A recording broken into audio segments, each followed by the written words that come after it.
Hola, bienvenidos a Informe Central, una nueva vía de comunicación que el PIT-CNT quiere mantener con sus trabajadores en forma periódica.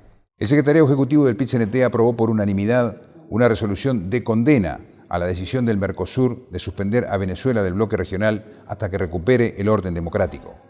Sí, acaba de salir una resolución muy importante, discutida, pensada, reflexionada y unánime de todos los compañeros y compañeras del secretariado. En esta resolución, atendiendo además a un informe de una misión que han desarrollado los compañeros Daniel Diverio, Héctor Castellano y Ricardo Cajiga, que fueron convidados por la Central Bolivariana de Venezuela, se expresa un rechazo a la resolución que ha adoptado el Mercosur de expulsar del Mercosur a Venezuela, en tanto, según la propia resolución adoptada, no se restablezca el orden democrático.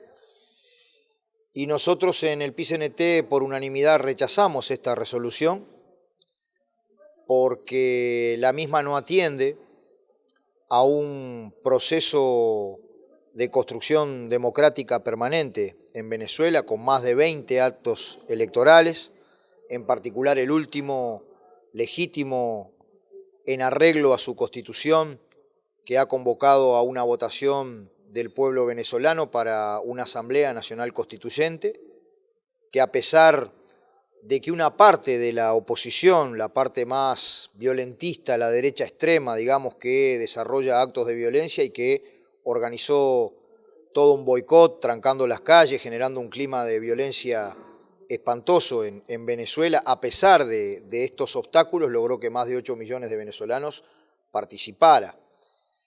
Pero además por esta razón de fondo, digamos, nosotros creemos que en Venezuela hay un gobierno democrático, legítimamente electo. Creemos que esta resolución es altamente inconveniente, tiende al aislamiento de Venezuela. Increíblemente, a pesar de que han habido diálogos que lamentablemente no fructificaron en acuerdos, pero que han habido contactos, para eso estuvo, por ejemplo, José Luis Rodríguez Zapatero en Venezuela articulando caminos de diálogo entre la oposición y el gobierno. A pesar de estos actos de diálogo, hay sectores de la oposición que critican esta estrategia violentista de una parte de la derecha. Al final de cuentas consideramos que esta resolución es altamente inconveniente, básicamente porque termina fortaleciendo a esa derecha violenta que asesina, que mata, que agrede, digamos, a la paz del pueblo venezolano. Obviamente que en el análisis del Secretariado de la Central esto hace parte de un contexto de contraofensiva continental de las clases dominantes contra los procesos de cambio. Obviamente que esta resolución, contraria a la decisión del Mercosur y al acompañamiento del Poder Ejecutivo a esta resolución, no implica que el movimiento sindical uruguayo esté de acuerdo con cada acto de gobierno del gobierno venezolano, pero sí implica esa actitud de independencia, pero no prescindencia de que defendemos los procesos de cambio.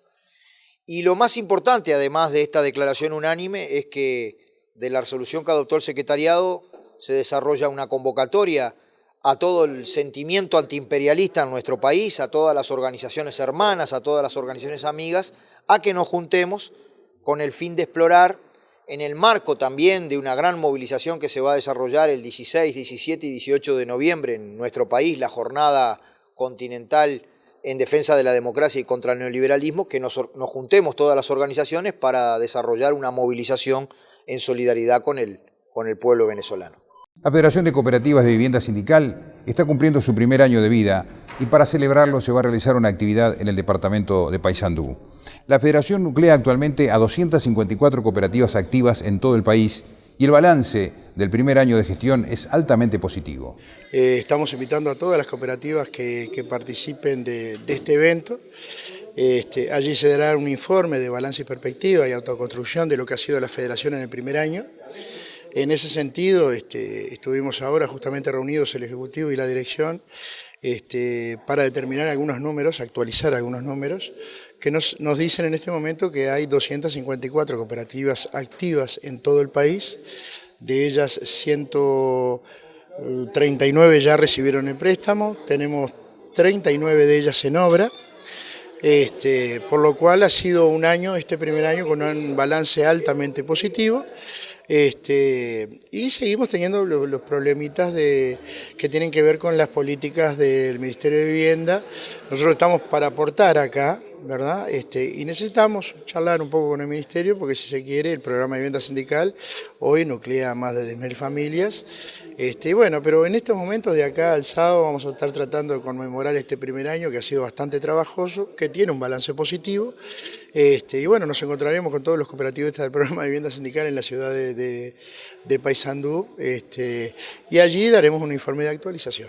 El equipo de representación de los trabajadores en el Banco de Previsión Social va a promover 2 cambios en el proyecto de ley que genera soluciones para los denominados cincuentones que remitió el Poder Ejecutivo al Parlamento. Uno de los puntos es que contemple a aquellos mayores de 50 años a partir de que se promulgue la ley, y no, como dice el proyecto de ley hoy, que contemple a aquellos de 50 años cumplidos a partir del 1 de abril de 2016. Es decir, ya llevamos un año y pico, y cuando se promulgue la ley van a llevar 2 años, por lo tanto abarcaría a más compañeras y compañeros. Y el segundo punto que también queremos llevar es que incluya en este proyecto de ley a los jubilados, ya que, si bien en nuestro proyecto original no estaban, creemos que estos jubilados, que también fueron perjudicados por el sistema, y son alrededor de 2.000, 3.000 jubilados, se puede incorporar. Con esos 2 puntos estaríamos dándole para adelante a este proyecto de ley, hablando en la Comisión de Seguridad Social en estos días del Parlamento, y tratando de incorporar estos temas que ya el Ejecutivo del PIT-CNT nos dio por bueno, es decir, que planteemos esto. Y bueno, también vamos a hacer una ronda con todos los parlamentarios, es decir, diputados y senadores, para ver la visión de este proyecto de ley, qué visión tienen de este proyecto de ley, a ver si lo van a votar o no, que para nosotros es muy importante, porque esto solucionaría el problema de los perjudicados por la seguridad social, es decir, de los tan mal llamados cincuentones, ¿no? La Federación de Funcionarios de Salud Pública condenó la decisión del gobierno de aplicar la esencialidad a todos los servicios de la Administración de los Servicios de Salud del Estado. Dicen que esta resolución va en contra de su derecho de huelga y destacan que ellos son esenciales los 365 días del año. Condenan también el hecho de que el gobierno no haya tomado la misma actitud cuando los anestésicos quirúrgicos dejaron cientos de operaciones sin realizar. Bueno, nosotros los trabajadores de ACE entendemos que somos esenciales los 365 días del año. Cuando hay alerta roja somos los trabajadores de la salud que salimos a atender a la población. Cuando pasan inclemencias del tiempo, como el tornado en Dolores, los trabajadores de la salud dejamos todo para atender a la población, y eso sí ser esencial, no un decreto que trata de coartar la libertad, el derecho de huelga que tenemos los trabajadores, en lo cual siempre la Federación se autorreguló en las medidas para lo que fuera tema esencial fuera cubierto en todos los centros que hemos ocupado. Así lo demostró el MSP cuando fue en el día de ayer a la Ciudad de la Costa a revisar la emergencia, cómo estaba funcionando, y tenía más personal que en un día común, porque los trabajadores reforzamos, sin el apoyo de los otros centros hay más trabajadores para hacer la tarea y el usuario tiene menores tiempos de espera. Es claramente el gobierno está aplicando los decretos esenciales de manera abusiva. Ante cualquier conflicto sindical se aplica un derecho de esencialidad, lo vimos con los compañeros FANCAP, lo vimos la vergüenza que fue aplicarle a la educación un decreto de esencialidad, y lo sufrimos seguido los trabajadores de ACE. Cuando tomamos medidas, lo primero que apelan es a la esencialidad. Por otros colectivos que estuvieron de paro, se suspendieron 600 operaciones y no vimos salir a nadie del Poder Ejecutivo a contrarrestar o a amenazar con la esencialidad. Sí, los trabajadores, por suspenderse 14 cirugías, estamos pesando una esencialidad encima. Entonces creo que el gobierno tiene que medir con la misma vara, o no porque sea una corporación médica no sea de la misma manera. Entonces creemos que vamos a redoblar la apuesta, estamos trabajando con el PIT-CNT y por el momento sigue ocupado Patronato del Psicópata en resistencia a ese decreto de esencialidad, que creemos que es totalmente equivocado y que hay que hacer lo máximo esfuerzo para sacarlo. El PIT-CNT evalúa positivamente los logros obtenidos a nivel de la discusión de la rendición de cuentas, en particular para varios sectores de la educación. No obstante, se plantea que será necesario volver a discutir este tema en la próxima rendición de cuentas para alcanzar el 6% del PBI para la educación y el 1% para la investigación. Sí, hemos tenido algunos avances que son centrales, ¿no? Uno de ellos, sin duda, es que 700 trabajadoras que cumplían tareas de auxiliares en los comedores, en la limpieza, en la ayudantía de clases, en educación inicial y especial, van a pasar a ser funcionarias del organismo, lo que supone no solo conquistar derechos, sino tener pertenencia al organismo en el cual trabajan. Y ese es un derecho fundamental, donde uno trabaja, cobrar su salario, tener las mismas lógicas y las mismas normas. Un segundo aspecto es que se construyó una partida de 95 millones para una partida fija para maestros directores, a los efectos que ningún director en primaria o en secundario de NUTU pueda ganar menos que lo que gana un maestro o un profesor con 40 horas semanales. Y una tercera cuestión es que se completó el ajuste que se había convenido para 2015-2016, alcanzando el 3.53%. Yo diría entonces que de los objetivos generales hemos tenido avances en todos ellos. Ahora bien, quedamos muy alejados todavía del objetivo del 6% para educación y del 1% para investigación, innovación y conocimiento, que son fundamentales para pensar el desarrollo del país, que son fundamentales para pensar el futuro del trabajo, la educación como educación integral, pero también como factor desencadenante de acceder al trabajo de calidad, y estos asuntos hay que seguirlos discutiendo en la próxima rendición de cuentas. Digamos, defender la escuela pública, la educación pública, es defender la oportunidad de los más débiles, alcanzar oportunidades de un buen trabajo y de un buen porvenir.